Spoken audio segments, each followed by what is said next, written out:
నమస్కారం. ఈరోజు రాష్ట్ర వ్యాప్తంగా డిఎస్సి కుంభకోణం పైన రిలే నిరాహార దీక్షలు జరగడం మనం అందరూ చూస్తున్నాం. అందులో భాగంగానే పలమనేరులో కూడా ఈరోజు మన రిలే నిరాహార దీక్షలో పాల్గొంటాం.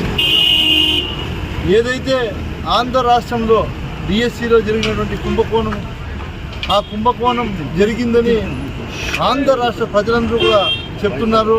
కానీ ఈ ఆంధ్ర రాష్ట్ర ప్రభుత్వం, రాష్ట్ర ముఖ్యమంత్రి వర్యులు చంద్రబాబు నాయుడు గారు మరియు ఆయన కుమారుడు విద్యాశాఖ మంత్రి నిమ్మకు నీరెత్తినట్టుగా ఏది పట్టించుకోకుండా చేసినటువంటి కుంభకోణాన్ని ఈరోజు సిబిఐ దర్యాప్తు జరపాలని మేమందరం కూడా వైఎస్ఆర్ కాంగ్రెస్ పార్టీ నాయకులు అందరూ కూడా ఈ రాష్ట్ర వ్యాప్తంగా ఏదైతే వైఎస్ఆర్ కాంగ్రెస్ పార్టీ అధ్యక్షుడు జగన్మోహన్ రెడ్డి గారు పిలుపునిచ్చారో అదేవిధంగా రాష్ట్ర వ్యాప్తంగా మా డిమాండ్ ఒకటే, విద్యాశాఖ మంత్రి రాజీనామా చేయాలి.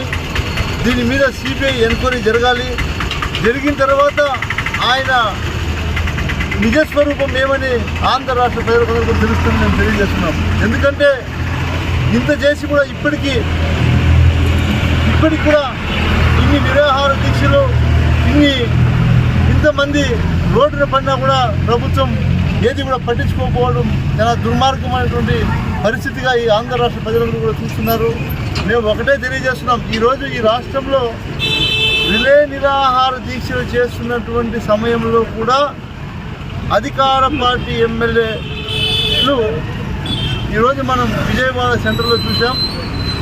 ఆ శిబిరాలకు వెళ్ళి సాక్షాత్తు అధికార పార్టీ ఎమ్మెల్యేని వెళ్ళి గూండాయిజంతో అక్కడ ఉన్నటువంటి శిబిరంలో ఉన్నటువంటి వైఎస్ఆర్ కాంగ్రెస్ పార్టీ నాయకులను, మాజీ ఎమ్మెల్యేను దౌర్జన్యంగా కొట్టడానికి పోవడం ఎక్కడా లేనటువంటి దౌర్భాగ్య స్థితి ఈ ఆంధ్ర రాష్ట్రంలో చూస్తున్నాం.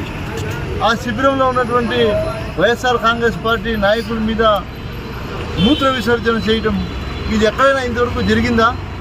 ఇదేనా చంద్రబాబు నాయుడు గారు మరియు పవన్ కళ్యాణ్ గారు మీ ప్రభుత్వంలో మీ శాసనసభ్యులకు, మీ మంత్రులు నేర్పించేటువంటి సంస్కారం ఇదేనా అడుగుతున్నాం. మేము కూడా ఇక్కడ రిలే నిరాహార దీక్ష చేస్తున్నాం. ఎవరికి ఏ ఆటంకం కల్పించలేదు. మా అంతకు మేము కూర్చున్నాం. ఏ రాకపోకలకి ఇబ్బంది కలిగించలేదు, ఎవరికి కూడా ఇబ్బంది కలిగించట్లేదు. కానీ మీరు ఎందుకు భయపడి శిబిరాల మీద దాడి చేస్తున్నారు ఈ రాష్ట్రంలో అని మేము అందరూ కూడా ప్రశ్నిస్తున్నాం. దీని అంతా కూడా ప్రజలు గమనిస్తున్నారు, గుర్తుపెట్టుకోండి.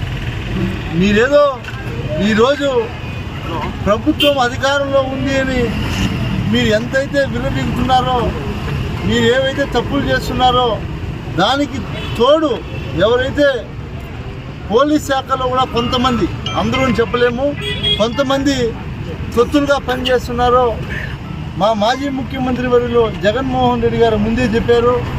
7 సముద్రాల్లో ఉన్నా కూడా తీసుకొచ్చి మీరు చేసినటువంటి తప్పుకు ప్రాయశ్చిత్తంగా శిక్ష పడే రోజులు దగ్గరలోనే ఉన్నాయని కూడా మీకు కూడా తెలియజేస్తున్నాం. ఎందుకంటే మీ పని మీరు చేయండి, మీరు అధికారులు. మేము తప్పు చేస్తే మాకు కూడా శిక్ష పడుతుంది. ఎవరు తప్పు చేసినా శిక్ష అందరికీ ఒకటే. అధికారులు మీరు చేసినటువంటి బాధ్యత మీరు నిర్వర్తించాలని కోరుతూ ఉన్నాం. అదేవిధంగా ఈ రాష్ట్రంలో నిరుద్యోగ భృతి ఆ రోజు అబ్బా కొడుకు డబ్బా కొట్టారు. రాష్ట్రం అంతా కూడా నిరుద్యోగ భృతి ఇస్తామని. ఈరోజు నిరుద్యోగ భృతి ఒక్కొక్క నిరుద్యోగుడికి ఎంత ఇవాళ లెక్కేసుకుంటే దాదాపు ఈ 30 నెలల్లో 3,000 ఇంటూ 30 నెలలు దాదాపు ఒక్కొక్కరికి 90,000 ఇవ్వాల్సి వస్తుంది. అంటే మీరు చెప్పినటువంటి మాటలు లేకుండా మేము అడుగుతున్నాం. మేమేమైనా ఊరికే వచ్చి నిరాహార దీక్షలో, లేదో రిలే నిరాహార దీక్షలో, లేదో ర్యాలీలో, లేదో వేరే ఏమన్నా మాకు పని లేకుండా చేస్తున్నాము అడుగుతున్నాను నేను. మీరు ఎన్నికల ముందు ఏదైతే డబ్బా కొట్టారో ఆ డబ్బా కొట్టినటువంటి ఆ డబ్బా మాటలకు ఈరోజు మీరు సమాధానమైనా చెప్పండి. లేదో మాకు చేత కాదు, లేదా మేము అబద్ధాలు చెప్పాము, ఆ రోజు మమ్మల్ని క్షమించండి, నిన్న క్షమాపణ కోరండి ప్రజలని. పోనీ మేము తప్పు చేశాము, ఆ రోజు అధికార కోసం మేము ప్రజలను మోసం చేశామని క్షమించండి, క్షమాపణ కోరండి. మేము మిమ్మల్ని అడిగే పనిగా ఉండదు. ఎందుకంటే ప్రజల్లో దృష్టిలోకి మీరు ఒక ప్రజలు మోసం చేసినటువంటి ద్రోహులుగా నిలిచిపోతారు. అది వదిలేసి ఏదైనా ప్రతిపక్షంలో ఉన్నటువంటి నాయకులు ఇలాంటి కార్యక్రమాలు పాల్గొంటే వాటిని అడ్డుకోవటం, మీరు దౌర్జన్యాలు చేయడం, కోడిగుడ్లతో కొట్టడం ఇదంతా కరెక్ట్ కాదు. గుర్తుపెట్టుకోండి. ఎవరెవరు చేశారో వాళ్ళందరికీ కూడా రాబోయే రోజుల్లో అన్నీ కూడా రిటర్న్ గిఫ్ట్ మళ్ళీ ఎవరు వదులుకోరు. మీరు ఒకటి చేస్తే రేపు రెండో మూడో ఇస్తారు మా వాళ్ళు ఎవరు కూడా చూస్తూ ఊరికే ఉండరు. లాస్ట్ 5 సంవత్సరాలు అయితే జగన్మోహన్ రెడ్డి గారు అందరికీ అన్నీ చేయాలని మా చేత అన్ని పనులు చేపించారు. ఈరోజు మేము ఎలా ఉండాలని మీరు నేర్పిస్తున్నారు. రేపు మేము అధికారంలోకి వచ్చిన తర్వాత ఎలా నడుచుకోవాలనేది కూడా మీరే మాకు నేర్పిస్తున్నారు. ఎందుకంటే మీకు ప్రజలు అవకాశం ఇచ్చింది దేనికి? మీకు ప్రజలు మ్యాండేట్ ఇచ్చారు.